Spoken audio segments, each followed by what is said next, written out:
I worked with a guy, made national headlines, this one. He was walking home from a party, had a few to drink, and we call them feral teenagers. Basically a pack of feral teenagers set upon him, nearly kicked him to death in a car park. He was months in hospital recovering. Came out, physically recovered, stopped going out, started drinking too much, smoking a lot of marijuana, living on noodles and things, and cut off all contact with friends and family. Couldn't go out, was really in a bad way. Bit of a problem, that. It's called post-traumatic stress. Now, the thing was with him, like everybody else, is he just wanted to get his life back to what it was before the incident. I said, you can give that one up right now, because you ain't got a time machine. You are the person this thing happened to, and if we put you back to being the person that you were before this thing happened, you're going to be the person this thing happens to. He said, but you don't understand what it's like. And I said, that's right. Okay? Because his outcome is to get me to understand what it's like. Why should I understand his pain? Have I got to share it? In order for him to be helped, I've got to feel that horror too? I don't think so. That's not really going to help me help him. So I'm going to shut both of those things down straight away. This, by the way, I'm still in quotes. This is exactly what I do with a post. Imagine we've got the client here, when I said now. I'm doing all this in quotes patterns. The client who'd be sat there is hearing all this, going, yeah, that sounds about right. So here's what I do. We're going to divide up time, because I need to know the stuff I can deal with and stuff I can't, because I know there's a whole load of stuff that's not going away. This is what came before the event. This is the event, and this is the sequelae. This is what comes after the event, okay? So before, during, after. Really simple. Now, this is going to be what he did. At the top will be self. Bear in mind, I'm still in the quotes. Clients out there. And this will be what the others did. So that's what he did. That's what the others did. So, what did he do? What was he doing before? Now, bear in mind, we've got a huge period of time. Because, you know, the victim, the likelihood that you're a victim, is as much about your zip code as it is about how you behave. It's as much about the job and the occupation your parents had as it is about anything else.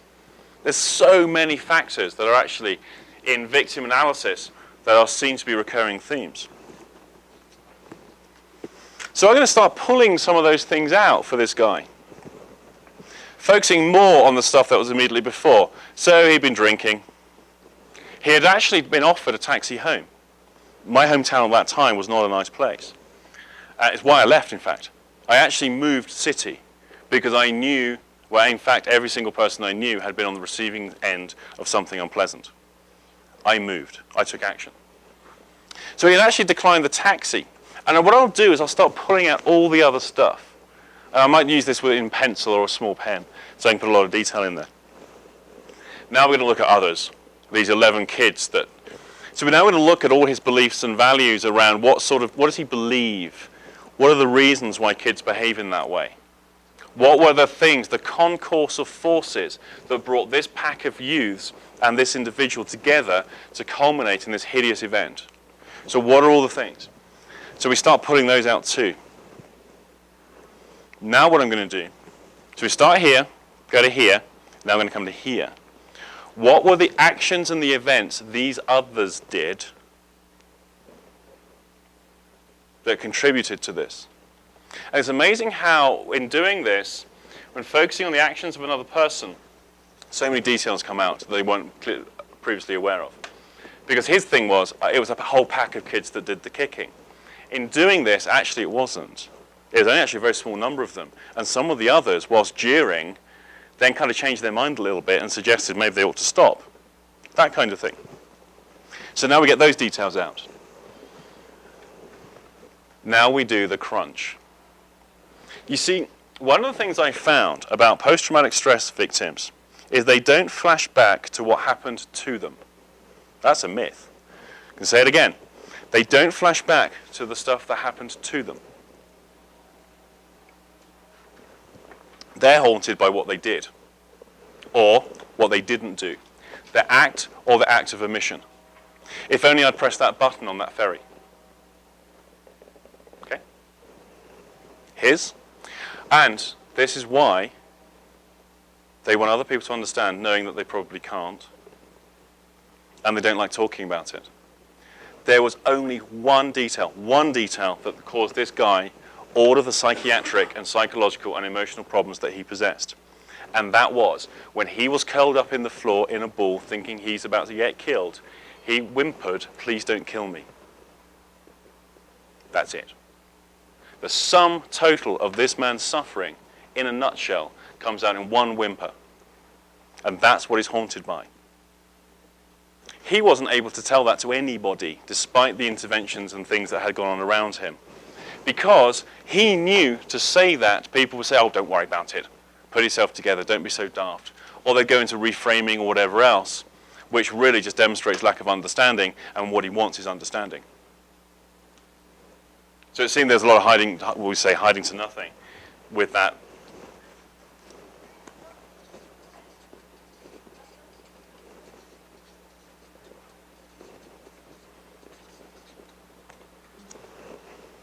And then we got all the stuff these other guys did. Now we look at the sequelae. None of these kids have been caught. Nothing will happen to them. Chances are they'll do it again. Chances are, individually, they'll change relationships, change friendships. They'll go on to commit further crimes, probably end up in prison. Some of them may die of drug overdoses, all that kind of stuff. That's the stuff we put in here. It's his version, not mine. I just pull out all of his stuff. And now we get to the other stuff. Oh yeah, this was headlines, wasn't it? This was the news headlines. This event. He's the guy now. He was, say, John, and call him John in the tradition of things. He was John the day before this event. Now he's a national victim. His friends know. His family know. Everyone knows. Quite a shameful experience, that. Suddenly his identity has changed and he had nothing to do with it.